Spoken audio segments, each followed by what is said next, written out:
So What's Up Yuma Radio is taking a little detour today.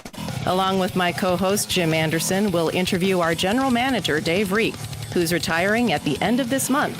So we're going to take some time to talk about the future of independent media, his takeaways from 20 years of service here at the station, and his hopes for the next chapter of KAWC and KOFA. This is also your opportunity to show your support for your local programs like What's Up Yuma Radio with your donation. Just call us at 877-838-5292 or go online to kawc.org/donate to contribute right now. And stay tuned for What's Up Yuma Radio on 94.7 FM, streaming online at borderradioaz.org and on the KOFA app. You can also view the show on the Border Radio Facebook page or on the KAWC YouTube page. Stay tuned. What's Up Yuma is sponsored by Citrine Law, LLC, a Yuma law firm practicing criminal defense, DUI defense, and personal injury law. Information is at citrinelaw.com. Chili from Philly, Nick Papagiorgio from Yuma. Johnny Show! What's Up Yuma? It's What's Up Yuma Radio. I'm Alice Ferris. And I'm Jim Anderson. And we're here with... Dave Riek. Hey, check it out. Dave, we're doing radio on TV again. Oh, boy. It's so much fun. Sorry I don't have the energy that Johnny brings, but nonetheless, we're going to do our best. Yes, we are doing the takeover edition of What's Up Yuma Radio with interview with Dave Riek, our general manager, celebrating both your retirement and your history here at KAWC, but also celebrating the fact that it's Pledge Week here at KAWC, although we are really stretching our definition of week nowadays because it's basically 2 days of fundraising here. Oh, come on. Alice, Dave, can't we go back to the good old days when we were doing 10 days of pledge drive? Oh, my gosh. And back to back, wall to wall all day long. I am so glad that our listeners are supporting this station by making their contributions at kawc.org or on the app. So grateful that you are doing that because we don't have to be on the air 10 days in a row, and we can do these little compact pledge drives just to remind you how much we are grateful for you and to ask for your support. Make that contribution now, either a one-time gift or a monthly sustaining gift at kawc.org or on the app. And this is your opportunity right now to say thank you to Dave Riek for his service here at KAWC. So 20 years, Dave. What do you think about that? Yeah, that went really fast. I was just had a chance to visit earlier with Brian Doak, a longtime colleague of mine. He's Vice President in Learning Services and Student Services here at Arizona Western College. And we were both talking about how quickly these 20 years have gone by. He's been here even longer than that and is going to be here a little bit longer. But yeah, it's been very quick. And of course, it's one of those situations I've always kid. If you're doing something you really love to do, it doesn't really feel like work. It doesn't really feel like a grind or anything. But I have always, for the last 40 years, been a fan of public radio. I've been really dedicated my life to it. And getting a chance to do it here in Yuma has been a fantastic change. As you know, I started in public radio up in Flagstaff at Northern Arizona University when I was a student volunteer at KNAU, and it's been a fun ride. Well, speaking of where you came from, I know we all came from Flagstaff and were co-workers at KNAU. Do you remember coming to Yuma for the first time in, 2005? 2005. A colleague of ours, Paul Newman, who was somebody who had worked with us at NAU. He was part of the interactive television network that NAU had created that connected campuses from Bullhead City to Lake Havasu to Kingman and Prescott and all over the state. Dave, that was my introduction to Yuma. Yeah. I was a student at NAU. Paul was the director. I was one of the ITV instructional directors. So I met people in Yuma back in, for me, it was 1991. Fantastic. Yeah.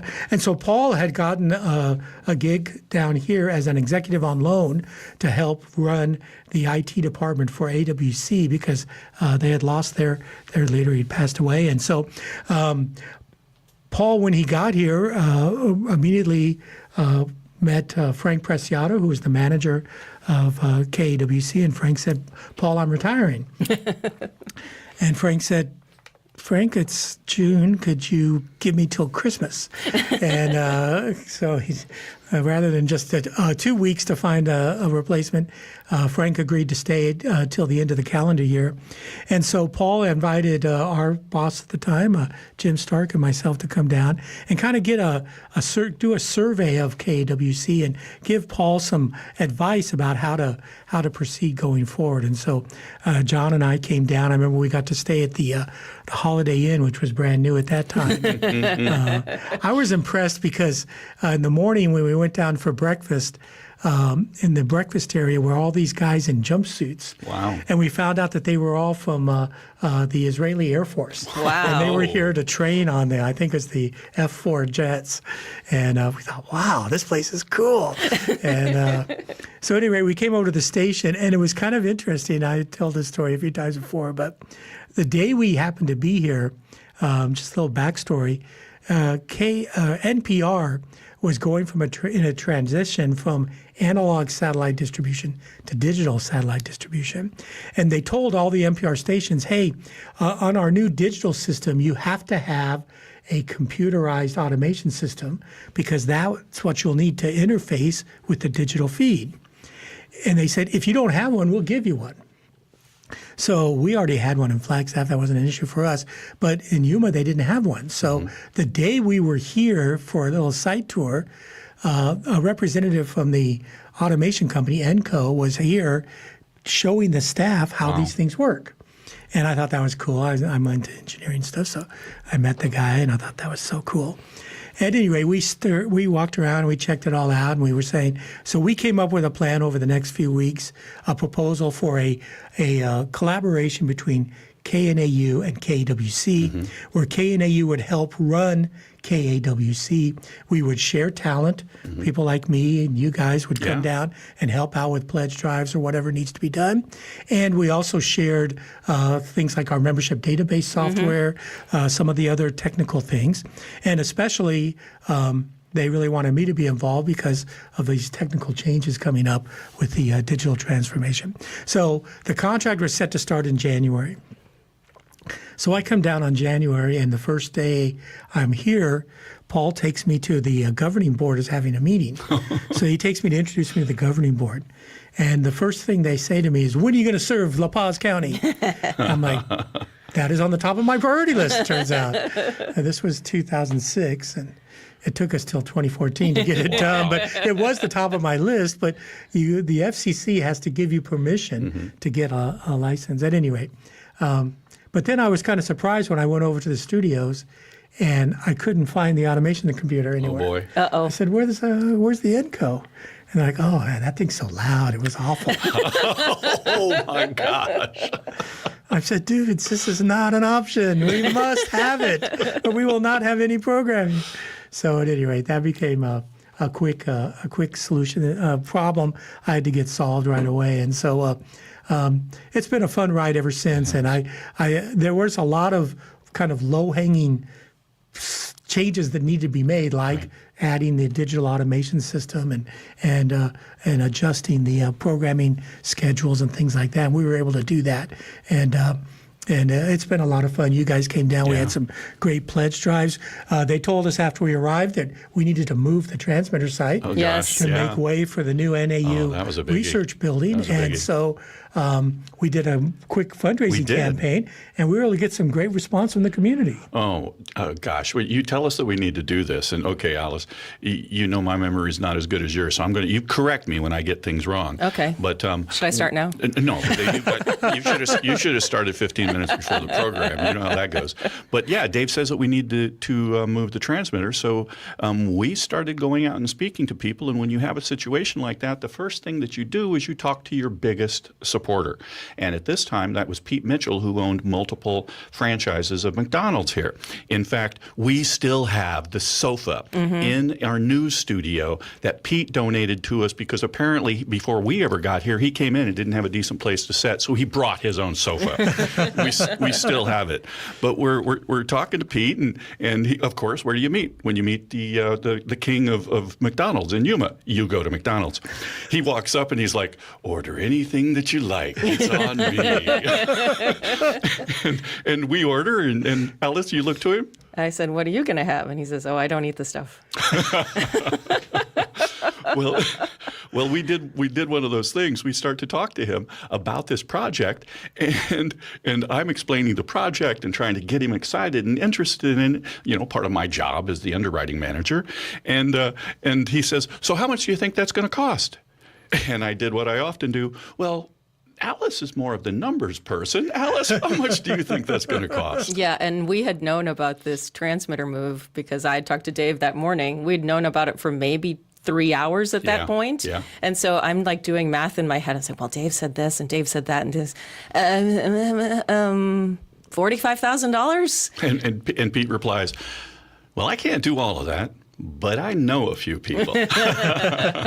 So Pete became our lead on this. But what we had to do is we had to quickly put together that proposal. So we're in the car heading back, Alice. Yes, and we're quick putting together the math, and we scrapped something together at the station, and Brenda Badia, who was our office manager and a voice of underwriting at that time, she was a lot of things at the station. She helped us put this thing together, and then she also knew all of the back roads to drive to get us to an office as soon as possible. She was a master. Brenda, if you're listening, you are a master at that road navigation. Yeah. And let me just explain for a second. The college was going to pay to move the tower, but they were just going to move the tower and the equipment that we had. And I was looking at the transmitters that we have, and this is a little bit in the weeds, but the AM transmitter that we had is a fantastic Harris transmitter. It's the size of a double wide refrigerator, and it runs on tubes. Okay. And at that time, I thought, I think we could do better than this. Yeah. Let's get a solid state transmitter that'll be more reliable. And so the goal was to get new equipment to attach to the antenna once the tower had been moved. Gotcha. And so that's where the $45,000 came in, was to raise the funds to buy new equipment to attach to the tower once it's got moved. So that was the goal. And the cool thing was, after it got moved, Dennis Gilliam, the contract engineer who was hired to work on the project, turned out he was an alum of AWC, and he's become a lifelong friend. He then took the old transmitter and completely rebuilt it. So it's now our backup. And so if the AM antenna or transmitter goes off, we switch to the old one. So we ended up with a redundant system that way. But it was fantastic. And there were several people who got involved. There were. I mean, I recall that the first person that Pete took us to he took us to Steve Shadle. And Steve was in, and then we looked at some of our other supporters, and Danny Bryant from Pacesetter Homes helped out.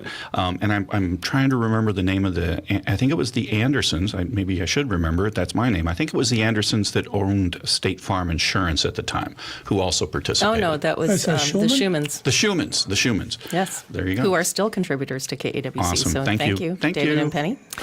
So this is your opportunity, speaking of, to show your support for KAWC and Border Radio by giving us a call at 877-838-5292, or you can go online to borderradioaz.org to show your donation, or kawc.org to show your donation. So please invest in this service right now with a contribution of any amount. Again, 877-838-5292. Now, we're going to take a break in just a little bit, but Dave, I want you to reflect back on when you did first arrive here. You were supposed to be an executive on loan, so you were splitting your time between Yuma and Flagstaff. That's a little bit of a commute. It is a little bit of a commute, and I would typically come down here on a Monday. I would check in at the Coronado. We had a fantastic relationship with our partners at the Coronado, and I would basically live at the Coronado, and then usually work about 3 or 4 days here. Then I would go back and do 4 or 5 days in Flagstaff, and then go back and forth between the two. And of course, this is how unwise I am. I thought, well, I'm already the operations manager at a radio station. I work 24/7. So how can you work more than 24/7? I'm already doing that. Well, it turns out it's when you add extra responsibility onto that time commitment, that's when it really wears on you. And after getting prescribed with some blood pressure medicines and things like that, I figured out that I can't really do two jobs, and I can't serve two masters. So after about 7 or 8 months, we decided to revisit the partnership, and I encouraged Paul Newman and the AWC folks to go ahead and create a full-time general manager position so that you have one person whose complete job is running these radio stations here. And they decided to do that, and so I applied for it, and I came down. Well, and you mentioned the Coronado, and I think that we would be remiss and not demonstrate our gratitude if we didn't say that while the Coronado is no longer owned by Yvonne Peach, it was Yvonne Peach and her husband Johnny, no longer with us, that provided that support and did so in such significant ways. We will tell you more about that at another time, but probably time to go to a break, isn't it, Alice? Yeah, I think we'll come back and ask Dave a little bit more about how he fell in love with Yuma and talk about his time here in this community. But right now we're going to take a quick break. It's What's Up Yuma Radio on KOFA Border Radio.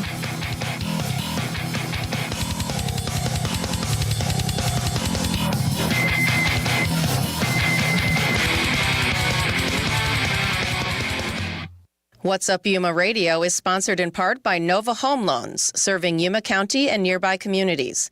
Nova Home Loans offers residential lending services, including home loans and refinancing. They are also proud supporters of local community efforts and organizations. More information is available at novahomeloansyuma.com. You are tuned to 94.7 FM KOFA Border Radio. Another sunny day in Yuma with an afternoon high near 105 degrees. Winds are becoming southerly at 5 to 10 miles per hour tonight. Clear skies with a low around 73 degrees. From the KAWC newsroom, the Thana Otham Nation is suing the federal government in hopes of stopping a 62-mile border wall from passing through their reservation. More on this online at kawc.org. The KAWC Student Newsroom is funded by the Local News Initiative at the Community Foundation for Southern Arizona, the Scripps Howard Fund, and by generous local support. Thank you for supporting the next generation of public media. Learn more about the project and hear stories from emerging journalists at kawc.org/student newsroom. KOFA Border Radio doesn't sound like any other radio station in Yuma. We are a non-commercial source for music from around the world, across the decades and local artists. Our hosts are volunteers. If you would like to get involved, send an email to music@borderradioaz.org.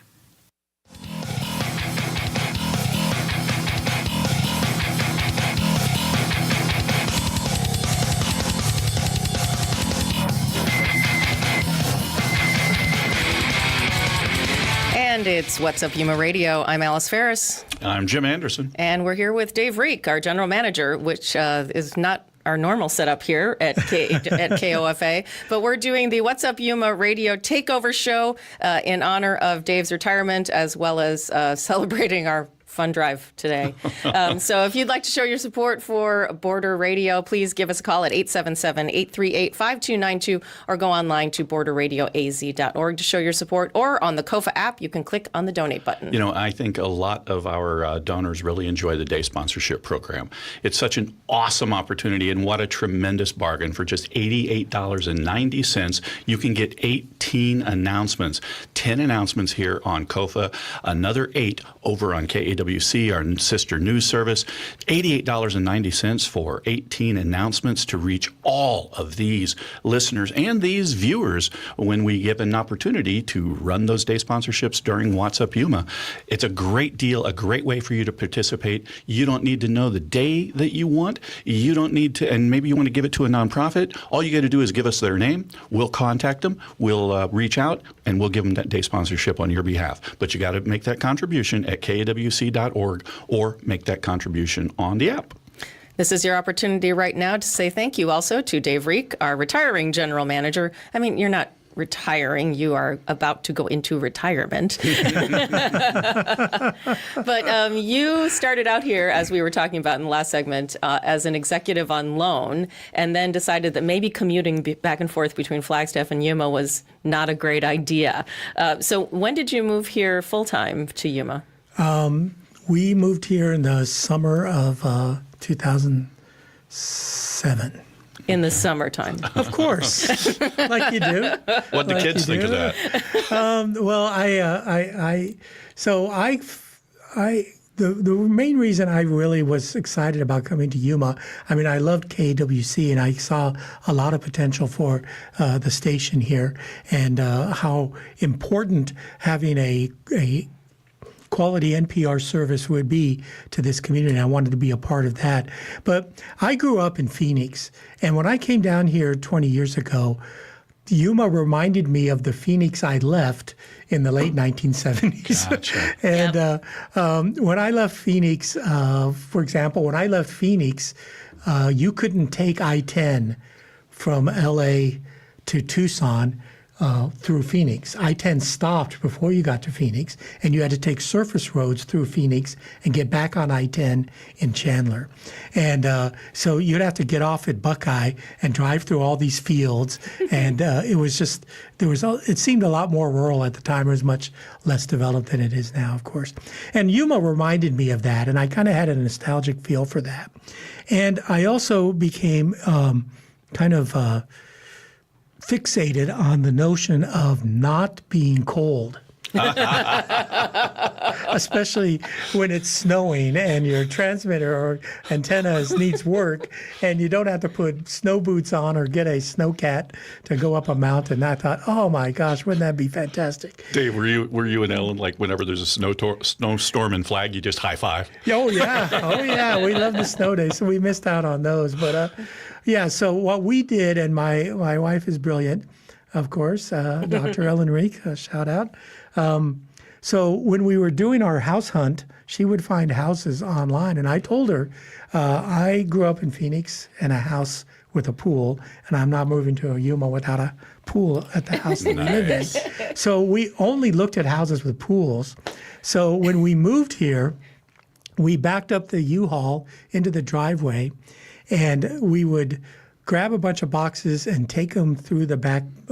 We had French doors in the back, and we drop them off. And then on our way back to the car, we would jump in the pool and swim to the other pool, end of the pool, then get out and go get some more boxes. And so the kids had a ball. I think they totally understood how you play this game. And it was interesting because about 6 months later, I think it was Stephen came home and says, "It's weird, Dad. Some of my classmates at school say that they don't have pools at their house. I thought every house in Yuma had a pool." But at any rate, I guess that made you guys popular. Yeah. So at any rate, I really wanted to get back to the desert. I really love Southern Arizona, and I do love this community. I think it's fantastic. And you, as somebody, you guys who've worked in public radio, you know that in public media, especially public radio, NPR, and even PBS, the greatest common denominator between people who listen to public radio are typically people who've been to college, who've got a college degree. They're interested in those kinds of things. And in Flagstaff, that was fantastic because Flagstaff is a college town, and you go to a restaurant in Flagstaff and your waiter's got a master's degree or a doctorate because, they wouldn't want to leave Flagstaff after they get their degree. At any rate, of course, Yuma, the demographic here is quite different. And I kept thinking, we need to serve this audience and we need to bring this service to this community and find a way to make this service of service to everyone in the community. And that's what has been my mission for the last 20 years. And I think we've had some success, and I think we've launched some new initiatives, especially in the last few years, that I think are really getting a lot of traction in that area. And so I'm excited to keep doing that. So as you spent some time in Yuma over the last 20 years, and you got to raise your family here, and obviously your lovely wife, Dr. Ellen Riek, got to have a career here as well at Arizona Western College. What do your kids say about their time in Yuma now that they're all kind of scattered around? Well, it's kind of interesting. We don't really talk about it that much, I guess. But it was interesting that the second Davey graduated from Yuma Catholic, he announced he was going to NAU. And then Stephen followed him a year later. Nice. So that was kind of telling, I guess. That's kind of a tell. Stephen's still in Flagstaff. Davey's now in Oklahoma City with his wife and 3 kids now. Yay. Yeah. At any rate, Maggie's been living over in San Diego, and she's actually back this weekend for Father's Day. And she loves to come back. And she's still got friends here, and they hang out. But I think they liked it. I mean, one of the things I thought was fantastic, for example, Maggie got involved with the Gowan Science Academy, which was a great opportunity in both middle school and in elementary school. She got involved with the 4-H. We raised lambs in our backyard for a few years. That was a lot of fun. The boys had a great time at Yuma Catholic. They played several sports, and I think it was, and Davey met his future wife at Yuma Catholic, so that worked out pretty well. So, yeah, I think they had a great time here, and they appreciated this opportunity. Yeah, it's been a fantastic run. And one of the things we were talking about earlier this morning, during Morning Edition, we had Mike Suba in, who's a fantastic member of this community and a supporter of the station. And one of the things Mike stresses a lot, and he's a perfect example of it, is Yuma is small enough that everybody knows everybody. You be careful what you say at any time in Yuma, because it will come back to you. But also everybody knows everybody, and everybody supports everybody, and everybody partners and works together. And we've experienced that here. For example, our story about moving the transmitter and being able to raise the funds to buy a brand new transmitter. And that was one of the shortest campaigns we ever did. We had commitments for $40,000 within, 2 days, 3 days? Yes, 2 days. Yeah. And that was just people hearing about a need and stepping up and filling that need. And that has been fantastic. And so I'm really appreciative to everybody that's done that. And of course, I encourage you, if you haven't done it yet, to call us at 877-838-5292 if you want to talk to one of our team members, or go to KAWC.org and click on that donate button, or use the KAWC app. You know, it's weird. I hate to say this out loud, but about a year ago or so, the radio in my car broke. Oh. And my wife hates that car, and she wants me to get rid of it, so I'm not going to throw any more money at it. So I have been listening on my smartphone, driving to and from work every day. Like the kids. The only downside of that is you can't go up and down the dial. Yeah. That's true. So I used to like to listen in on our competition every now and then. But at any rate, it's been a great run. So you too can support public radio in Yuma and La Paz counties. Just give us a call, as Dave mentioned, at 877-838-5292, or go online to borderradioaz.org and click the donate button, or you can go to kawc.org and show your support there. And you can also click the donate button on the KOFA app. Whichever way you choose to support this service, we want you to know that you make this programming possible, particularly the local programs that we have here on Border Radio. So What's Up Yuma Radio is only possible because of community support. So thank you if you're already a supporter of this show and you're already a supporter of KOFA, but now is your opportunity to do it. Just step up right now. Again, borderradioaz.org. Yeah, and I'd like to mention our Sustainer program.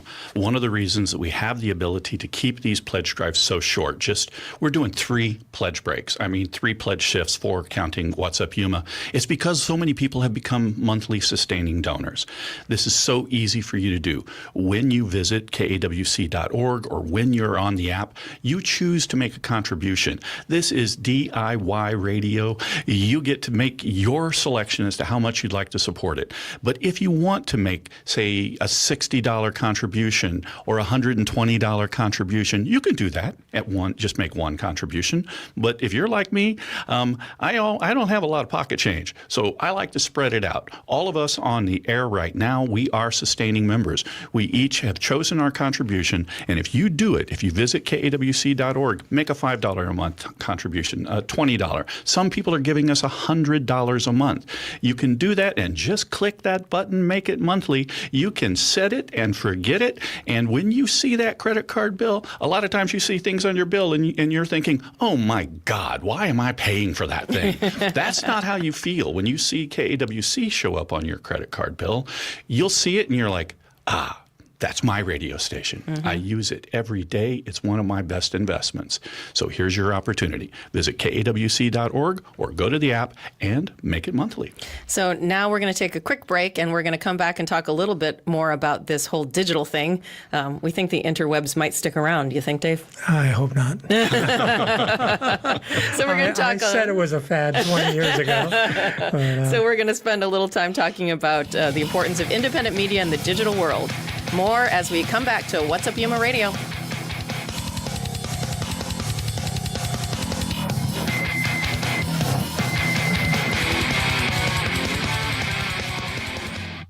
Run by music lovers like yourselves, KOFA Border Radio has what you need. A non-commercial home filled with music heard from all over the world. Tune in at 94.7 FM, 1320 AM on the KOFA app or at borderradioaz.org. What's Up Yuma Radio is sponsored by Citrine Law LLC, a locally owned bilingual law firm rooted in the Yuma community. Citrine Law provides criminal defense, DUI defense, and personal injury representation in English and Spanish throughout Yuma County. Information is at citrinelaw.com. From KEWC News, I'm Cisco Stargazer. The Yuma Union High School District is celebrating a state award for one of its staff members. Casey Baker, a transition services specialist, has received the 2026 Arizona Educator Secondary Transition Services Award. This award is presented by the Arizona Department of Education's Exceptional Student Services Department and the Individuals with Disabilities Education Act Conference Planning Committee. Each year, only 2 educators earn the award. Baker was nominated specifically for her work in connecting students with disabilities and their families to community and state resources to support a successful transition out of high school. As the parent of a child with disabilities, I also bring a personal perspective that helped me better understand and empathize the experiences of the families I support. I would say the biggest aspect of my job is connecting students and their families to outside agencies and resources within our community or state to help them with their transition. Baker will be honored at the IDEA conference in August. From KAWC News, I'm Cisco Stargazer. I'm Mike Suba, and I'm a big supporter of KAWC. You're getting a great source of information about our community, about the people that are working and living here, and you start going, you know what, this is really a valued service. And that's the great thing, is you've got a partnership here. And I'm a big believer in partnerships because the one thing I realized early on in life, I can maybe do a lot of stuff on a very limited basis, but when I start partnering up, it's amazing what we can do when we pool our resources. And so I hope that when people are listening to the station, enjoying the news broadcasts and the entertainment shows that are being presented, that they realize that you're not only the end user and enjoying what's being broadcast to you, but it can be a partnership too, where you can participate like I've discovered I can do and help get this service, enhance it, and provide even better programming. I'm Mike Suba, and I support KAWC. Tuned in to Border Radio KOFA. We are your local public radio station that celebrates the power of music to bring people together. You can see our playlists, listen to our live stream, and listen to past programs on demand on the KOFA app. Find it at your favorite app store.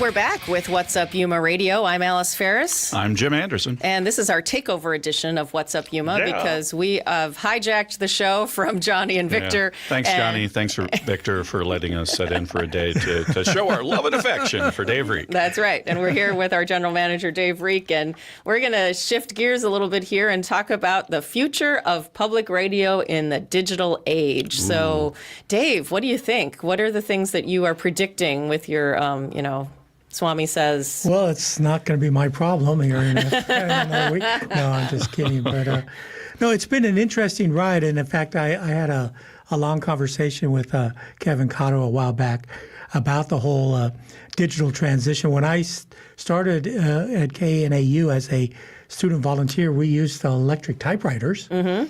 Yeah. Fancy. We didn't have any computers at all. And I remember people were very concerned. We still had the AP teletype machine. spewing out reams and reams of news every day.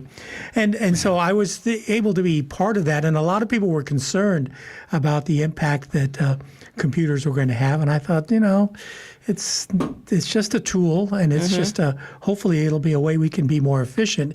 And I'm grateful that because of our ability to invest in computerized automation systems here at KAWC and at my previous station, we're able to run 2 full 24-hour, 7-day-a-week stations with 5 or 6 people.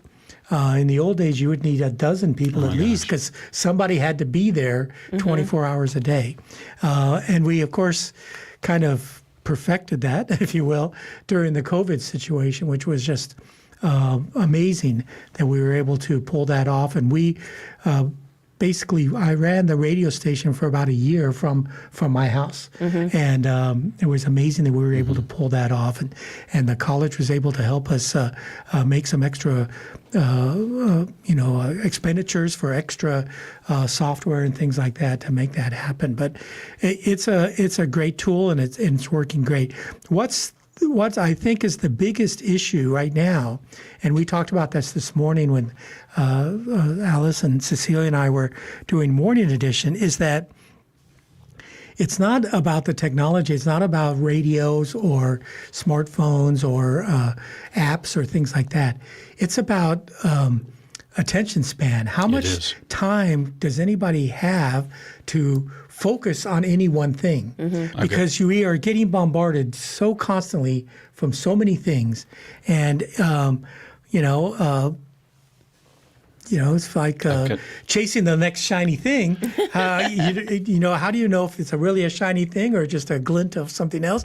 And you never get a chance to stop and analyze and turn that information into knowledge, turn that knowledge into wisdom, turn that wisdom into action. All the things that a human being does, you don't get a chance to be human when you're just constantly absorbing. Yeah, Dave, I've got a scary statistic for you. We were at the NPR fly-in, which is the Washington, D.C. headquarters. Alice and I went to the mothership to let people know about KAWC and met a lot of great individuals there. But they were talking about the issue with attention span. So I'll tell you what today's attention span is in a minute. But Alice and I have been teaching about social media. I don't have time to wait. Yeah. Well played. When Alice and I have been teaching social media around the world, starting back in like 2009, I think is when we started doing this. And at the time, the human attention span was 12 seconds.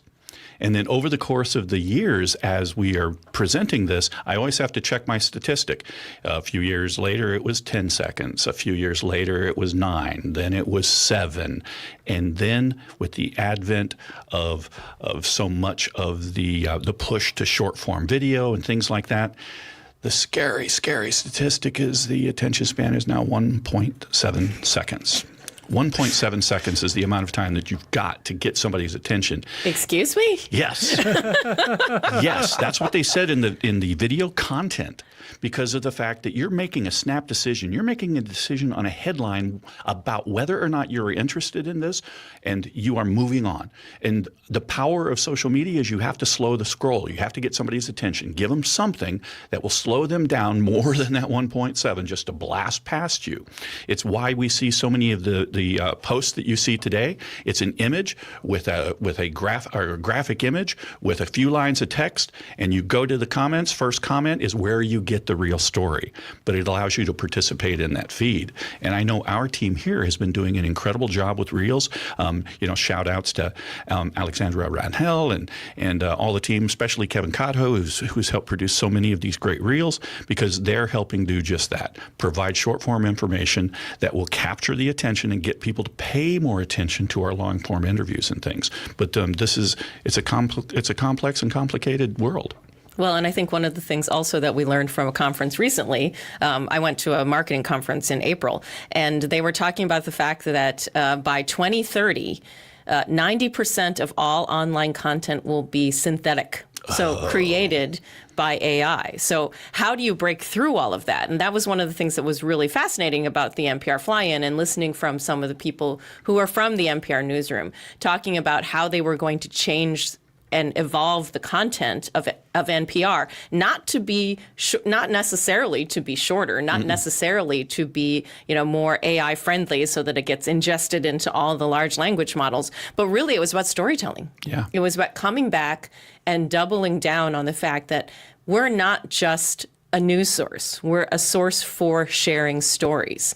And I know, Dave, that's been something that's been really important to you over your 20-year history here. But also, as we've moved forward, I think you've done an incredible job of investing in our local newsroom to make sure that we have the storytellers here. So what do you hope for the newsroom and looking forward for what they're going to do in the future? Well, I do want to take a second to do a quick shout out because, Alice, you were instrumental in this. We were able to bring StoryCorps here twice, which is very rare for a station in a market this size. And that's a perfect example of our commitment to this community. And I remember the first time StoryCorps came, we had their studio set up at the new library, which was new at that time, the new main library. Yeah. And that was when they were launching their Historia project, which was their first effort to collect stories in Spanish as well as English. And we were so proud to be able to be a part of that. And that was just a fantastic experience for this entire community. So many people from across the community were able to be part of that. And then the second time they came, we had them set up at the Yuma Arts Center out in the parking lot behind there. And it was just a fantastic experience. And that is our commitment to having people tell their own stories, because I believe everybody has a story to tell, and they're all of equal value, and so that's what we do. I have, since I got here, been trying to do as much as I can to push resources towards the local news effort, and that's why I was kind of heartbroken last year, because I've been working on a scheme for about 7 or 8 years to try to wean us off of NPR and national programming that was expensive, so we could take more of our CPB money to spend it locally. And I was just poised. I was so close to creating a whole new full-time position for the news department using all CPB money. And last summer they decided, no, we're not going to do that anymore. Yeah, unfortunately. Schnarks.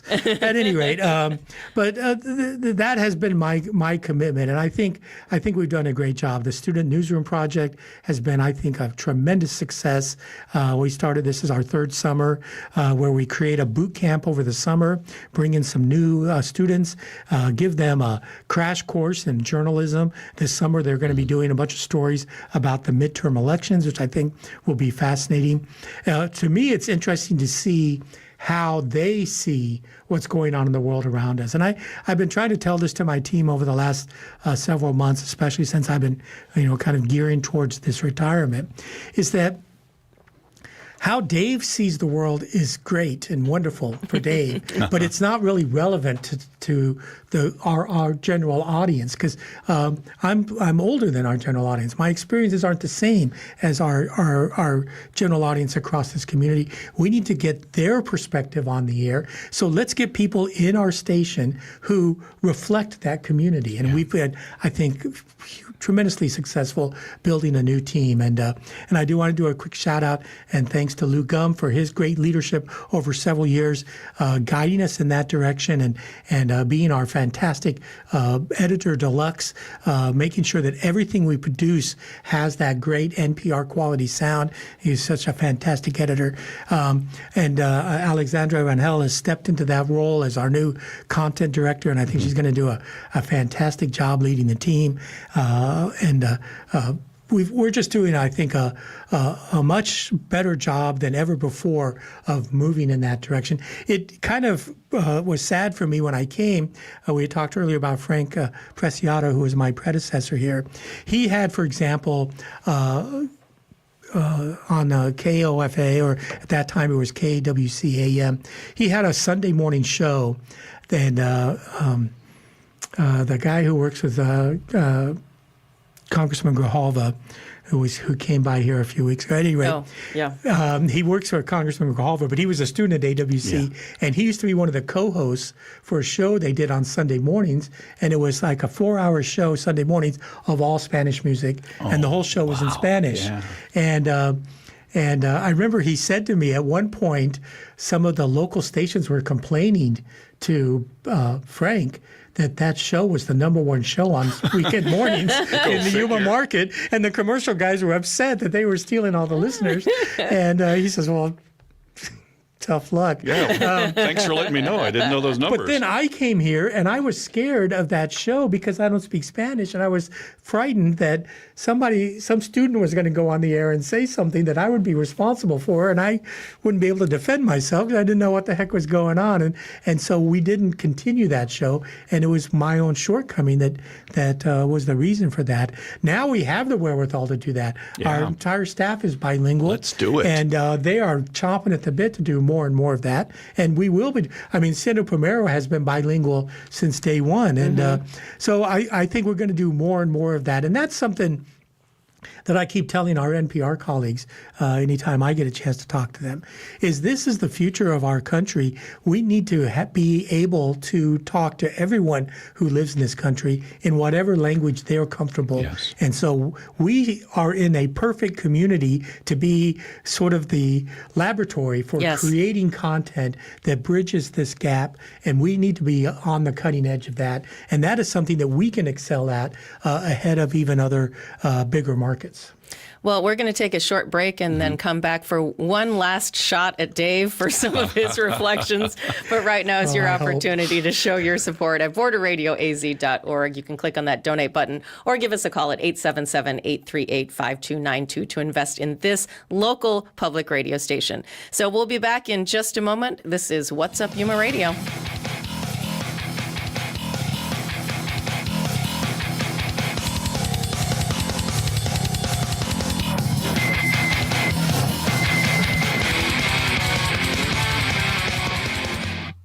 Achieve Human Services provides support for individuals with all types of disabilities, assisting with personal growth and development that leads to well-being and independence.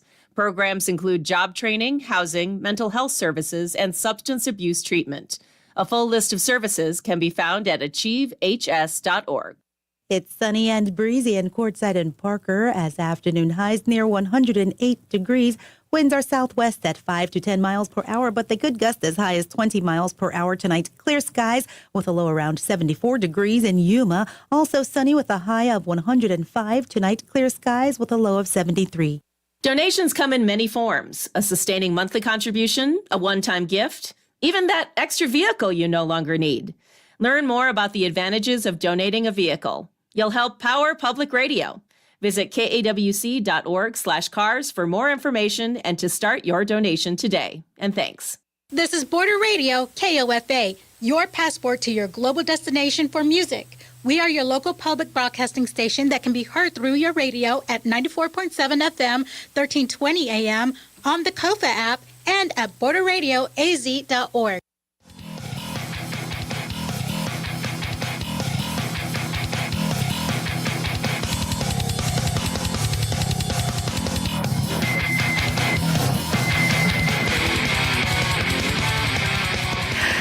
And it's What's Up Yuma Radio Takeover Edition for Pledge Drive. I'm Alice Ferris, along with Jim Anderson and Dave Riek. And Dave, the clock is like counting down. I mean, not just on our show today, but on your retirement effective at the end of the month. And so what are some of the things that you are most proud of from your 20-year history at KAWC?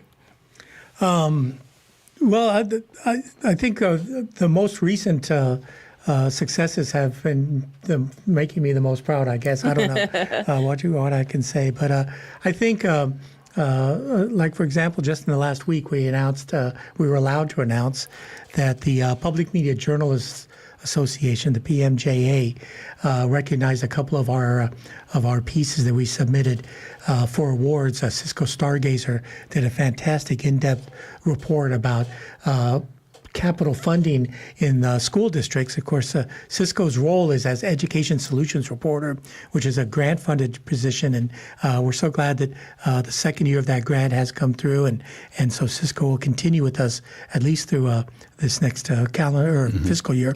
But we're very proud that that was a first place award, and it's for the writing part of it, which is, I think, the best part of it. I'm sure that's why Cisco's the most proud of it.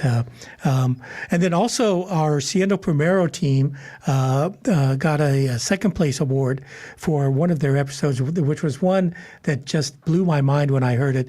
It was called Navigating Language, and it was all about what we were just talking about people who are living in a bilingual life, and there's some great segments in there about Spanglish and code switching and things like that.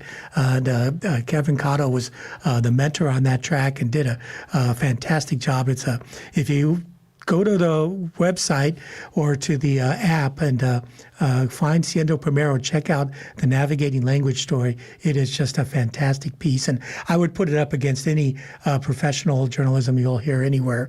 I'm so proud that is working, that the students are embracing that opportunity. Of course, I'm proud of where we are sitting right now. I should have retired about 5 years ago. I'm sure some people wish I had, but they came to me and they said, "Hey, we're having issues with the building you're in. We want to move the radio station." The original plan was to move it and then move it back, and I was like, no. If you're going to move a radio station, just do it once. So then they came up with the idea of creating this Matador Activity Center What a beautiful and building. allowing us to move into it. We got to have a lot of input on how the space was designed and created, and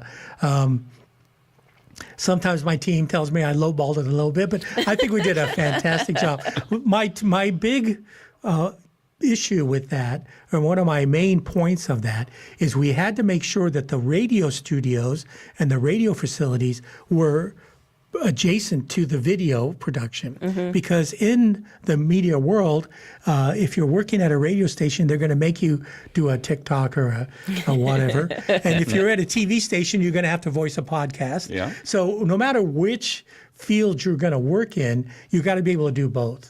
And we have always, since I got here, we have been fantastic partners with the video team here at Arizona Western College, Troy and Sherry and of course Travis for many years, and so having them all be part of this facility was just a huge priority for me. And now we have these fantastic studios.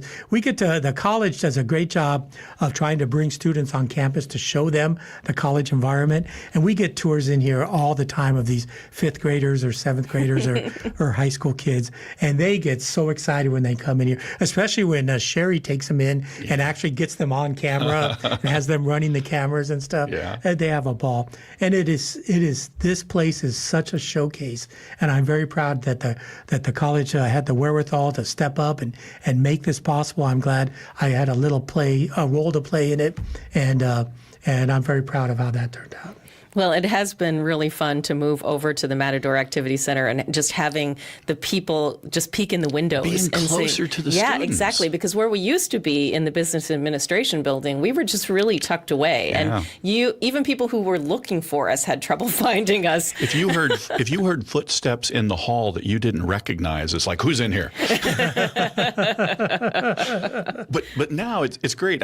I see somebody looking through the window and I'm like waving, and then I run out and grab them. Come on in, because I don't know the next student that might get the bug, and that might be somebody who's going to start here and move on. Now, we are so happy for those students in the student newsroom, so happy for Cisco, but we know that this might not be their last stop on their road.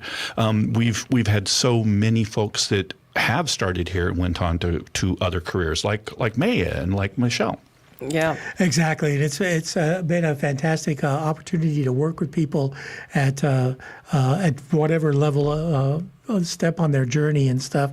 And I really appreciate all the great volunteers. Of course, when I first arrived here, we had Doc Jazz and Randy Love, who were creating fantastic jazz programming. Doc Jazz is still doing his show on Saturday nights, and we repeat it on Sunday night on KOFA, and that's been fantastic. We've had some great volunteers over the years and some part-timers, and right now we've got an interesting crew. Jess Ortiz does our Crossing Borders on Mondays and Tuesday nights, and she just knocks it out of the park, really explaining how music impacts people emotionally, and she gets really into the spirit of the music.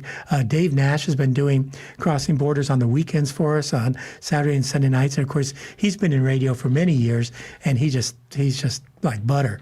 He does a great job. We've got Julia Castillo and Mariana Robinson, who are working with us on Thursdays and Fridays. In fact, tomorrow they're going to be doing a special program. Actually, all day long, we're going to be doing a special Juneteenth celebration. So we'll be celebrating African American music all day long from 6 a.m. till 7 p.m. And they'll be doing the midday music and the Crossing Borders show. So it's just fantastic. Of course, Talon does Saturday mornings for us on the music side and does a fantastic job with the production every day in our studios. So we've got just a great group, and like I keep telling people, the only thing we need is more. We'd love it if more people could find time in their days to come down and figure out that this stuff is a lot of fun to do. I think it's a great time to remind those watching now or those listening that nothing that we do is possible without you. The only reason that we are here now is that people have made contributions in the past. You might not know where your contribution will lead. Yes, you help today. Yes, your investment is doubled today, immediate return on your investment. But it also paves the path to give us the confidence to take chances on people. Let's face it, we're taking chances on people, not just programming, people that are connected to you. We hope this is something, let me rephrase that. I was on the air with Teokas and Ghost Horse once, a great programmer in New York City. And he said, and I'll quote him, "Some people say hope. Some people say wish. I will say no, because I know your heart. I know some of you will make that contribution now. Make that contribution at borderradioaz.org or on the app.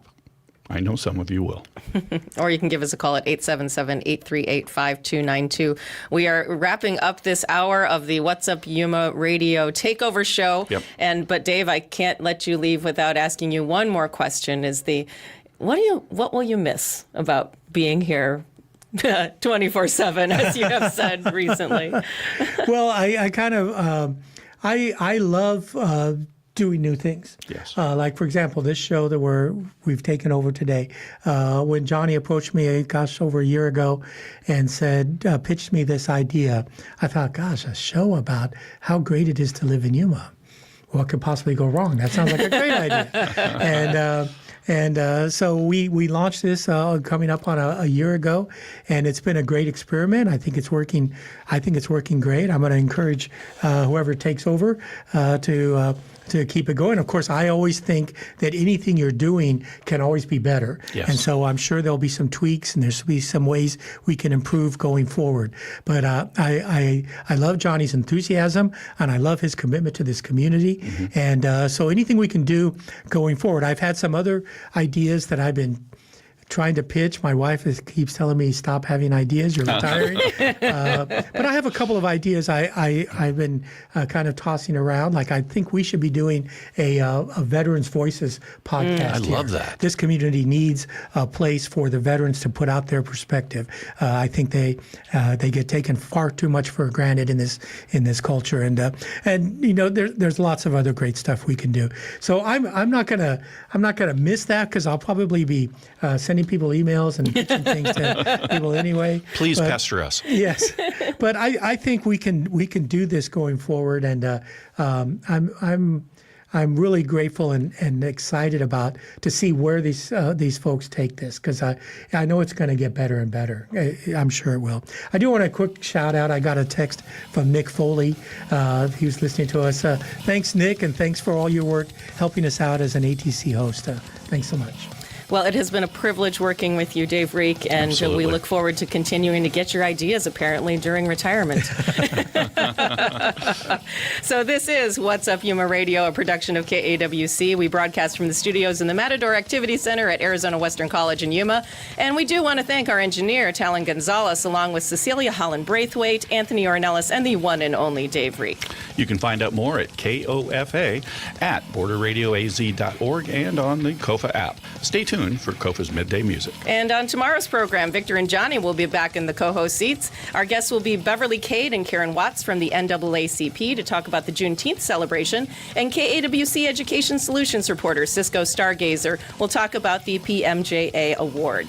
You can listen to the podcast version of our program and check out past episodes anytime at kawc.org/podcast/What's Up Yuma Radio. KOFA Yuma is a service of Arizona Western College. We are at 1320 AM, 94.7 FM, and online at borderradioaz.org. And thanks for listening. What's Up Yuma is sponsored by Citrine Law, LLC, a Yuma law firm practicing criminal defense, DUI defense, and personal injury law. Information is at citrinelaw.com. This is Border Radio, KOFA Yuma. We can be heard on a radio at 94.7 FM